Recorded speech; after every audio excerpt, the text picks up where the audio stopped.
Welcome to MotoGP in 9 minutes. Here is what you need to know today.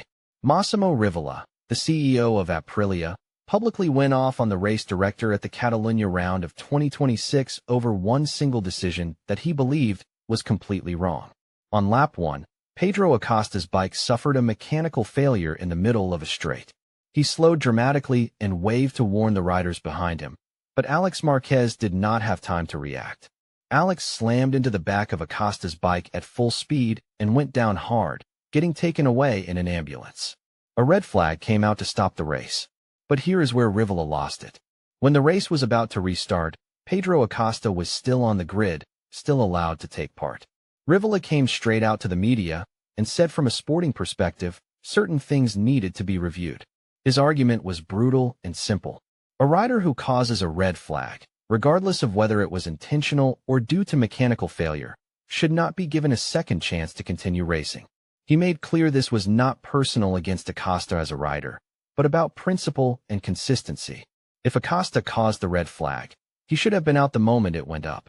Rivola said this should be the normal procedure in any race. He was not whispering this behind closed doors.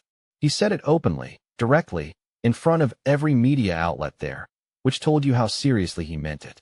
The race director's decision to let Acosta continue was not made carelessly.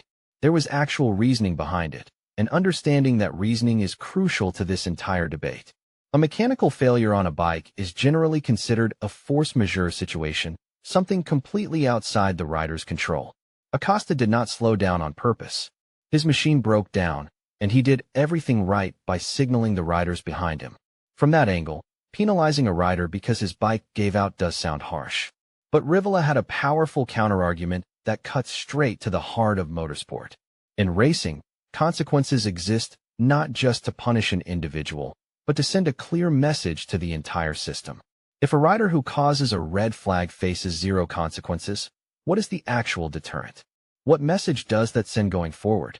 If there is no penalty for being involved in an incident that stops the entire race, then why would anything change? This is where the debate gets genuinely complicated because both sides have legitimate points. The race director needs to balance fairness with safety. Acosta did not cause the incident through recklessness.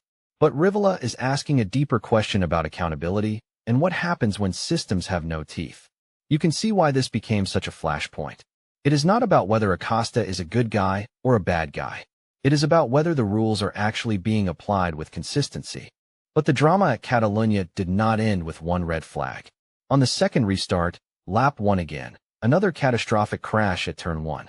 Johann Zarco went down, but this was not just Zarco alone. Pecco Bagnaia also fell in the same incident, and so did Luca Marini. Zarco's leg got caught underneath Pecco's Ducati, which flipped over and dragged his body along with it. The images were genuinely frightening. Pecco and Marini were screaming for the medical team to get there immediately. Zarco could not move. He was pinned under the bike. The second red flag came out. When Rivola saw this unfold, he became even more convinced that his argument was correct. He said Zarco's crash was somehow even worse than the first one, and there was a pattern here that nobody could honestly ignore anymore. What Rivola was really saying was this. The urgency to restart the race as quickly as possible was actually creating more dangerous situations. Riders were going into restarts with emotions running high, adrenaline through the roof, concentration shattered by the chaos of everything that had just happened. And the results were exactly what we saw play out on the track. One brutal crash after another. His point was sharp. Some of these crashes happened precisely because the decision was made to restart too quickly. Rider safety should never be the price paid for drama. What makes Rivola's position so compelling is that he was not just venting frustration into the void. He was making a systematic argument about cause and effect. The race director absolutely faces pressure to keep things competitive and exciting. Fans want a thrilling race, not a processional bore where nothing happens. That pressure is real. But Rivola was essentially saying that pressure should never override basic safety principles. And if anyone has the power to strike the right balance between compelling racing and a safer restart procedure, it is the race director. That authority sits with them. Rivola was making sure everyone knew he expected it to be used. Think about the position he was in. He is the CEO of a MotoGP team. He is in that paddock every single race weekend. He sees firsthand how small decisions made in seconds can have enormous consequences for rider safety and for the integrity of the sport. When someone of that standing speaks this loudly and this publicly, it is not just a moment of frustration. It is a statement of intent. He was signaling to the whole paddock that this conversation needed to happen and that the status quo was not acceptable to him. The race director, for his part, was making split-second calls with imperfect information. That is the reality of live sport. But Rivola's question lingered in the air. Were those calls actually the right ones? Here is the uncomfortable truth at the heart of this whole situation. Both sides have genuinely valid points, and that is what makes this so difficult to resolve. The race director needs to consider fairness. Acosta did not cause his mechanical failure on purpose. He is not a villain here. But Rivola is asking something much deeper about what happens when systems have no consequences. If you allow riders to continue after they cause a red flag incident, what message are you sending? That red flags are acceptable as long as nobody intended for them to happen? That the sport will always give you a second chance? In real motorsport, that is not how it works. Every decision has weight. Every action has a response. When the response disappears, the whole system becomes weaker. And on the safety side, Rivola was raising something that cannot be ignored.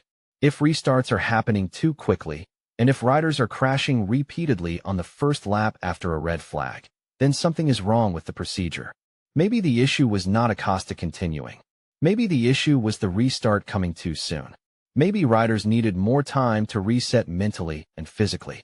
Maybe the race director needed to be stricter, as Rivola put it, about pacing the restart and ensuring riders were truly ready.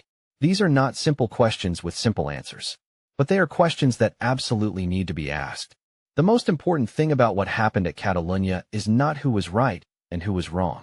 The most important thing is that this conversation is happening at all.